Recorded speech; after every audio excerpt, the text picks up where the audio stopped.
I will now be accepting public apologies. If you can't go to St. Louis, come to Parlay. For anyone who gave me shit about a 10-game win streak and talking about a 10-game win streak about a month ago. Because VCU beat George Washington 89-75 tonight, and the Rams have won 10 in a row. This is On the Horn. I'm Zach Joachim. Ben, before you throw that piece of paper at me, do you want to share your thoughts for On the Horn? Yeah, I thought it was the resiliency was really impressive by VCU. Got down early a couple times, came back. Basketball, as we talked about, is a game of runs. Indeed. You got to force that defense, play with your offense, and really just did a good job, as the guys talked about in the second half, using the VCU crowd's energy. He was great in here. That, celebrities, as we said. Yeah, we had the stars in the house. Here's Phil and his family over here, by the way, getting it on the horn, which is awesome. Marcus, your thoughts? It's unnecessary. It was a good game. Enjoyed It's very astute of you. Kind of tired. But no, it was fun. I mean, it was a really good environment. Do you think best of the season? I thought it was the best of the season. I really I thought Bonaventure was really good. Was right up there with it. I think that was definitely the best one, even without it being a sellout. I thought that was pretty good. Stars in the house tonight. Bones Highland was here. He did the Papa John's half-court shot thing. And I thought he was going to make it. He was really close a couple of times, I know. Bones didn't quite sink it. I was a little disappointed by him. He missed one of the layups, didn't he? You did. That's tough to come off the, cold when you're observing a game and having fun and you're in the sweatpants and everything. I almost hit the Frank's money shot, and I was Marcus almost hit the Frank's money shot. By the way, every single possession. Oh, his energy was outstanding over here. Yeah, Bones was into it, and I loved that. And Phil Martelli with a really cool point in the press conference about family connections between the Martellis and Bones Highland. I think most VCU fans will know Bones' story. Family was in a horrific fire when he was young, and Phil Martelli Sr. Drove to the hospital to see Bones after that, and so the ties between Bones Highland and the Martelli family run deep, and so that was really touching to hear. And I think Phil was an assistant at Delaware, and Bones grew up in Delaware, so some very cool connections. Was he with the Delaware G League team at that time? I think so. Yeah, he was with the Delaware G League team, so that was cool. Tyrell Ward scored a team high 15 points. He was 7-11 from the field. Some cool stuff in the press conference, talking to him, Brandon Jennings, and Nick Lewis, about Tyrell and his energy and how big of a part of the 10-game win streak it's been, because his resurgence has really come in lockstep with VCU playing its best basketball this season. 6 guys in double figures tonight. The scoring was really spread around. Lazard Djokovic, Brandon Jennings, and Nick Lewis all with 14 points apiece. And Terrence Hill had 13, a team high 7 assists. We talked to Nick and Brandon and Tyrell about Terrence being a table setter and really maturing as a distributor for this team over the back half of the season. Tyrell said that he made a Trae Young comp, what was that, a couple months ago or something like that with Terrence Hill? And it was during the summer? Yeah. Okay, and everyone called him crazy, and now he says he's a genius. And that comp makes sense. That's a 25-4 run with 13 weeks left? Yes, so thank you for bringing me to that, because I'm going to get to my play-by-play here in a second, because that's where this game turned. So George Washington led 65-56 in this game with about 13 minutes to play, and I'm setting my phone down here for a quick second, friends, while we pull out the play-by-play, and my computer's making me log in again. But G-Dub finished the first half with a really nice flurry here. After VCU led for much of the first half and by as much as 10. They led by 10 on a few different occasions. And I forget, I think it might have been an 18-4 G-Dub run spanning the end of the first half and the beginning of the second, that they were able to build a 9-point lead here. After it seemed for so long, VCU was in control for large stretches of that first half. It got nervy in here. I say that word way too much. I think people have made fun of me for it. But it did. It got tense in here, and I'm going to get to that. Oh, yeah, the halftime video, we'll talk about that too, because it was HAVOC Night. They had the HAVOC Lives Here flag. VCU was honoring the 2011 Final Four team. All of that was awesome. The stars were in the house. Much of the Final Four team was here. You had videos from Will Wade, Shaka Smart, Mike Rhodes, who were obviously all on that Final Four staff. Shaka was the head coach, obviously, at halftime, which was very cool to see. And you got some really loud cheers in here for a team that, is the foundation of the golden days of VCU basketball. Everyone around this program knows that. And so it was very cool to honor them. But okay, I'm getting to that point here in the second half, because G-Dub takes a 65-56 lead with about 13 minutes to play when Trey Dinkins threw up just like a wild driving layup over his shoulder that banked in off glass. There was a big groan from the crowd here. And it's 65-56 after VCU had led by 10 again at multiple points in the first half. And it feels like the Rams are in trouble. And then the resurgence happened. And we talked to Nick about it. We talked to Brandon about it. We talked to Phil about it after the game. Attention to detail on the defensive end really stepped up a level. Brandon said that G-Dub was making all the hustle, the 50-50 plays at the end of that first half and in the beginning of the second. They talked about that in the stoppage. There was also a technical foul assessed to a George Washington assistant there, which I think helped get VCU going. But Lazar Djokovic drive from the left wing, emphatic one-handed jam for 65-58. VCU, I wrote on my notes, Rams needed that. That was kind of a jolt of energy for them. And then they really get going, right? Terrence Hill to the line, hits a free throw, and then Terrence uses a pretty inside-out dribble to split the double team at the top of the key, drives the lane, hits Mike Bell crashing baseline. Mike goes to the line and makes one. VCU finished, what were they? 26 of 35 at the free throw line. That's 74.3%. That's not awful. It felt worse than that. I feel like they made a lot of them late, and especially, midway through that second half. Adam Epstein, who was sitting next to me, kept turning to me and saying every free throw is huge in this game, and it felt like it in that moment. And they missed a lot of them during this stretch. But that Mike Bell free throw cuts it to 65-60. And then a Djokovic strip creates a deflection and a turnover. Tyrell Ward drives on the other end. He misses, but a Mike Bell offensive rebound and putback, plus the foul for 65-62 with 10:48 to play. And then Mike misses the free throw. Again, I wrote in my notes at that point, the free throws were killing him.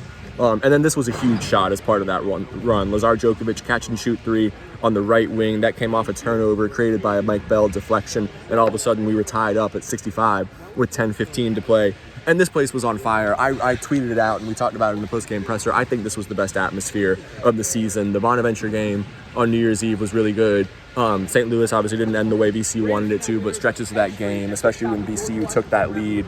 I think it was on an Ahmad Noel layup, 64-63 with like 2 minutes to play in that game. This place was on fire. But in these latter stages of the second half, when VCU really got going, it was electric in here. And I think that and VCU's depth both wore G-Dub down, because Rafael Castro, I believe, was active for this game. He put out like the Undertaker rising from the grave tweet earlier today. Everyone thought he was going to play. And from what I heard, they were kind of break glass in case of emergency with Castro. Like if this had been a really close game, a one-possession game late, maybe they put him out there for a possession or two. They didn't end up using him. And so that leaves them with a 7-man rotation.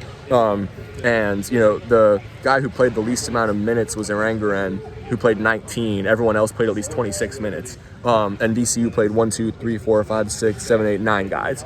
And that 2-man difference made an enormous difference, I think. Even though Ahmad Noel only played 248, so it was really an 8-man rotation for VCU. But Rams 37-30 edge in Ben's points. Felt like between the atmosphere and their depth, they wore G-Dub down in that second half.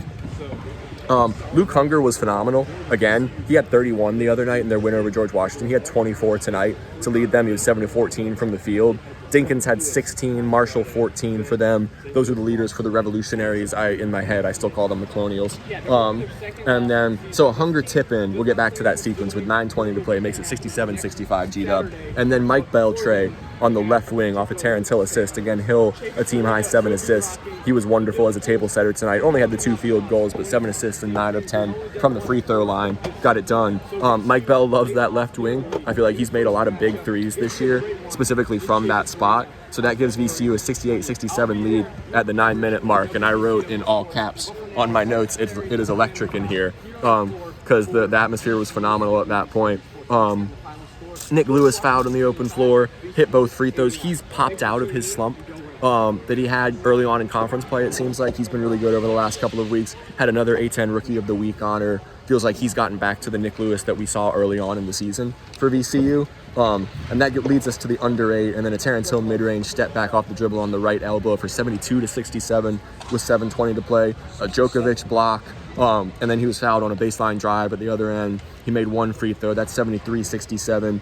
And then Nick Lewis, who loves he's got range, and I think Phil has said at a couple points this season that he's told Nick to try and take a few steps closer and not pull up from so deep sometimes. And I think Adam was sitting next to me, and he kind of gasped and was like, "Oh, I don't like that shot," when it went up. It was really deep on the right wing, and Nick hit it. That was Terrence's 6th assist, and that made it 76-69 VCU.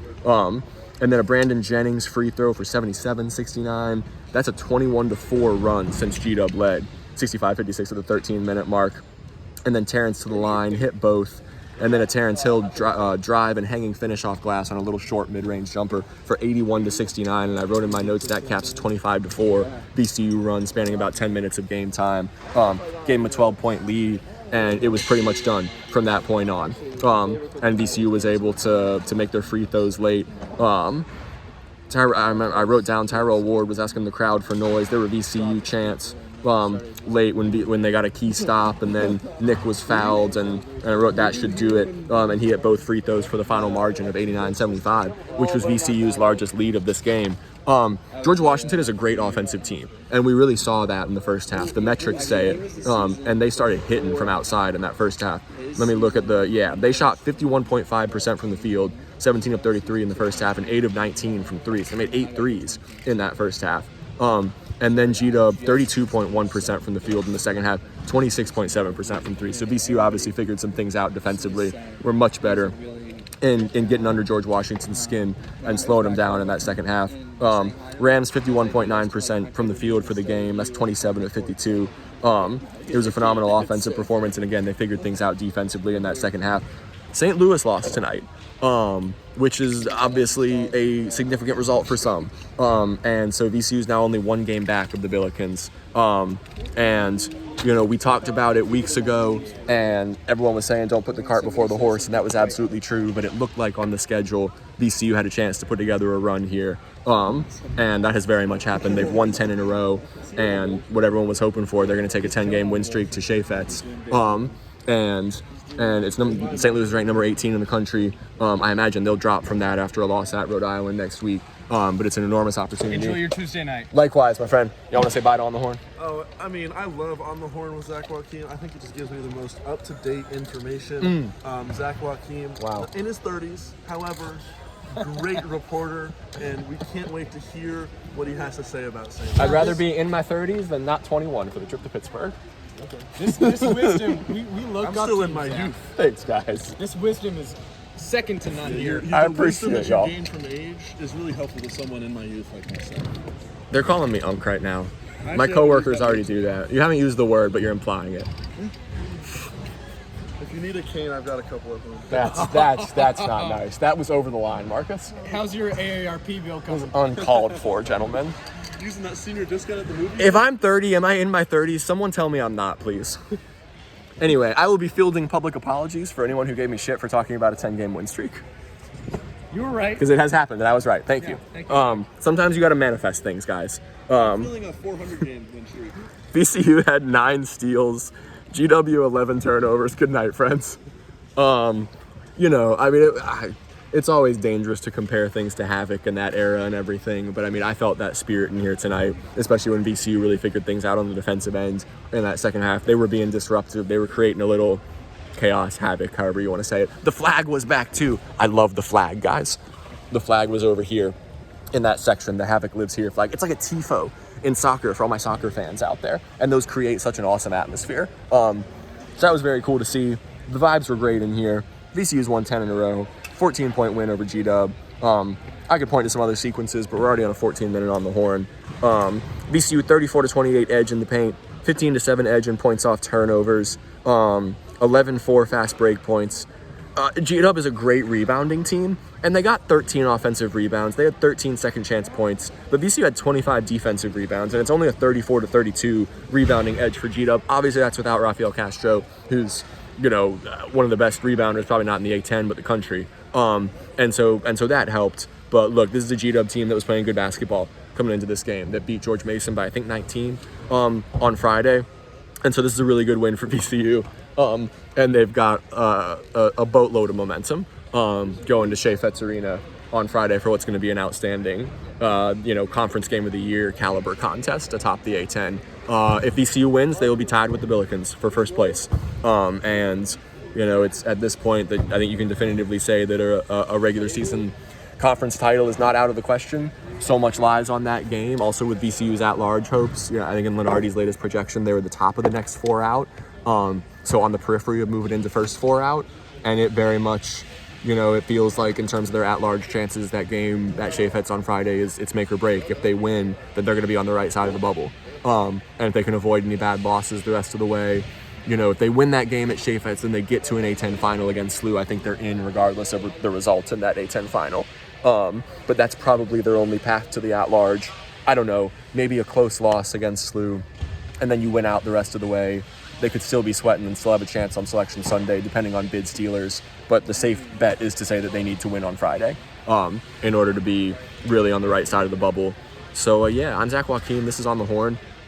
Shout out to Megan Martelli, who once again in the apparently watches all of these, which, like, all the love, thank you so much, was talking about getting brisk in the media fridge because they had it at Robbins Center, and I was very excited about it on Saturday. And my girlfriend Maggie also got very excited about it and asked me to bring her back brisk next time, specifically the raspberry brisk, which is divine if you've never had it. It is the best of the best. Are you a raspberry brisk fan, Devin?